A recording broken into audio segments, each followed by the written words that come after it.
end up doing massively monumental and important things. I've never seen it. And if she leaves me afterwards, let's say she just likes to leave men, I don't care. I'm still working. You're still crying. You can't possibly ever beat me. I will continue to beat you into eternity, as will my bloodline. You will sit and pay the price for the rest of your human years. Even your ancestors above you are disappointed in you, and your offspring for the rest of your lineage will look up and say, my great-great-great-grandfather was a loser because I broke his heart, and now we've been broke ever since. Yeah. I wake up every day and I think, how do I make my life better? Nobody else wakes up each day and goes, how do I make Andrew Tate's life better? So if you're not the person who's waking up every day going, how do I improve my existence? Then nobody is. Nobody on the planet is considering improving your one spin on Earth. No one else cares. Nobody else cares. So if you don't care, then you're fucked. So you need to wake up and care. And it's amazing to me, like you're saying, how did I find my mentors? I just tried a bunch of them. Like when I had no money, I would try very hard I'd listen to lots of different people, or I'd try different things, and I wasn't scared to invest in myself, because I understand that, look, if he's taking time out of his life, then I need to reward him for it financially. And I tried very hard, and I listened, and I paid attention, and I was never lazy. I don't believe there's a person on the planet who pays attention, tries their best, is never lazy, is on time, works hard, has a mentor, and is giving it his all, who isn't rich. I don't believe it. I think that if you do all those things, you're rich. And if you don't have any money, you're missing one of those key elements. Now, you can fool yourself and you can fool everyone else and you can pretend you're doing them, but if you're truly honest with yourself, am I finding people who are trying to teach me what I want to know, and am I trying my best? And the answer is fucking no every time. Just even being around people with money is just a good place to be. I'll give you an example. I was in Romania, and I have the largest car collection probably in Romania. I have 28 supercars, everything you can name. And I went to a town called Cluj-Napoca. It's on the border of Hungary. And I drove there in my Chiron, and I parked up, and a kid came up and he said, hey, can I take some photos of your car? I have a car spotting page. I was like, yeah, whatever, cool. And he goes, yeah, okay, I'll just be a few minutes to this. So he took a bunch of photos, and he come up to me and goes, hey, do you want the photos? And I was like, not really, I already have photos. And he goes, oh yeah, okay. Well, if you want them, here's my email address. And I said to him, why do you do this? Like, you spend all day standing around taking photos of other people's cars. Is that not a waste of time? I thought it was a waste of time, but I was wrong. He goes, oh, well, I skipped school and I skipped college because I knew if I take pictures of expensive cars and email them to people, I'll have email addresses of the richest people in Romania. Yeah, smart. I was like, you're clever. I ended up hiring him. He works for me now. Yeah. I was like, I like you. He got himself a full-time job that day. So he understood, be near the money. I have no money. Money's over there. Well, let me get closer to it. Like, no point staying over here on my fucking own. Let me at least get closer to it. That was a 17-year-old kid. Now he's making 10 grand a month in Romania from me. So like, at least being closer to it. So you're right. People should, even if they haven't got a penny in the world, should be going to these meetings about real estate, about investing, especially if it's cheap, they should go. Just meet other people who at least have money. Have conversations about money. Talk about it. How are you going to get what you don't talk about? I will say this, because I say it on every single podcast. If they lock me up for some insane bullshit, The Matrix has attacked me.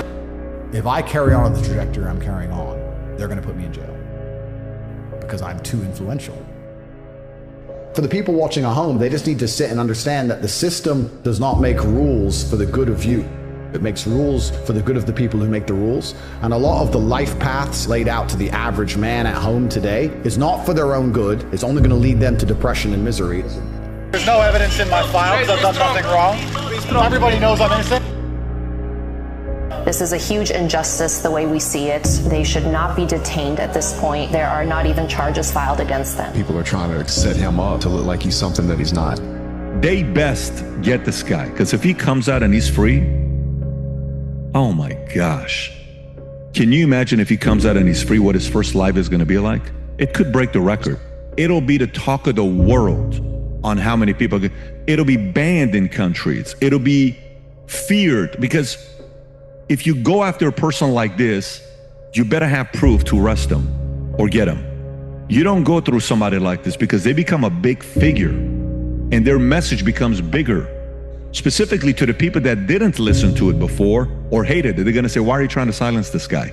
And you don't think Andrew's going to come out telling the story? The point I'm trying to make is smart work or intelligent work is something that most people use to hide and disguise their laziness. And I'll tell you why. Because if you're not a lazy individual, the first thing you do is you dedicate your entire life to work. Like I just said, every check is work. Every gym session I go to is work. Every car I drive is work. I'll film it. I'll use it, whatever it is. Every single thing I do inside of my existence is work. Once I've used all of my human time, every single waking second of every single day, and I now have a pile of work I can no longer complete, then I look to streamline. And then I go, okay, I've been awake for 17 hours and my work isn't finished. I need to find a more efficient way to get my work done. That's when you start being smart and efficient. But until all of your time is used, smart and efficient is a disguise for laziness. It's flawless, right? You don't need to be smart or efficient. You fucking work. I have people inside of Hustles University. You just said I conquered TikTok, right? There's a guy inside of Hustles University who's 16. He's making 45,000 pounds a month. You know why? Because he takes my old interviews, he makes TikToks, and he puts them on TikTok. He does 300 TikToks a day. He just works. Doesn't think, doesn't try and be smart, doesn't try and be efficient, doesn't try and change the world. He sits his ass there on his phone and fucking works. And now he's making 45 grand a month. I've told this story on other podcasts before, but I've been an envious person. I've told this story because it was so pertinent to me about how most people don't care. I was walking to school. I was walking to sixth form college in Luton. I was 16, 17 years old. And I used to have to walk about an hour each day to school, and it was raining, and I was walking. And I was walking with 3 of my friends, and a Ferrari, it was an F430, I think, pulled up at the... That was my first Ferrari. Pulled up at the lights, made a bunch of noise, and I was standing there, and I watched it, and then the light went green, and he just tore off. I said to my friends, I was like, bro, how do we get Ferraris? And he's like, what do you mean? I was like, my mom is on a council estate, single mother. She raises 3 kids on 300 pounds a month. We can barely afford food. He has 200 grand for a car. Liquid for a car. Something is broken. None of the teachers at school have Ferraris. None of our university professors have Ferrari. No one else I know has a Ferrari. What do we have to do to break the matrix and find the money? This is all a lie. I want a Ferrari. And my friends were like, don't know. That's why I have Ferrari friends. Well, no, that's why I have Ferraris and they don't. That's why I now have 33 Ferraris. Because I was envious. I was envious of this man. Most people don't care.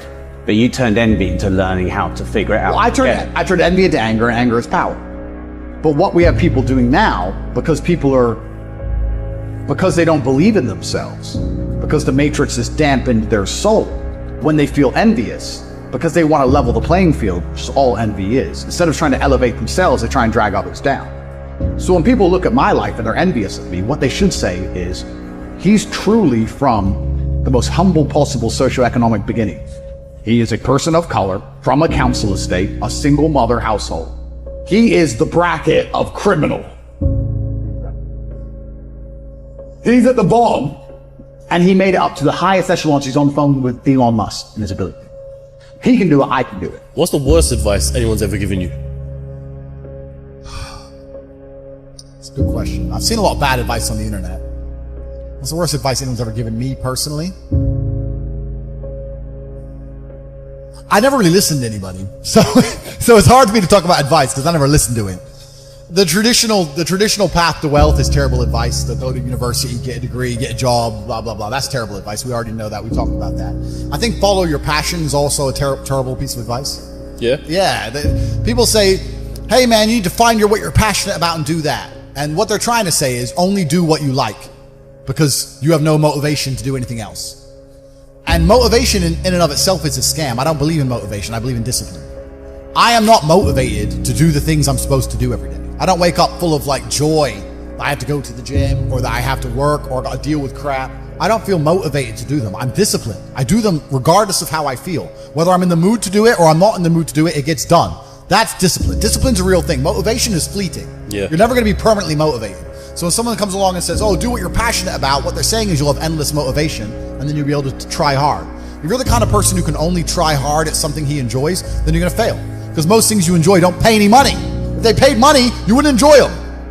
It's called a job, right? Nobody likes their job. You like your hobby. I'm sure you like playing video games. Maybe 1%, 0.1% can make money from video games, right? Most people, you ain't ever going to make it. Yeah. Do you think the guy in China who owns a concrete plant is passionate about concrete? Do you think he's sitting there stroking it at night, naked in bed? Fuck no. It's money.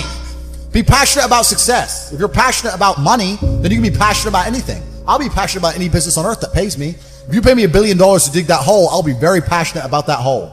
I will dig that hole with passion for the cash.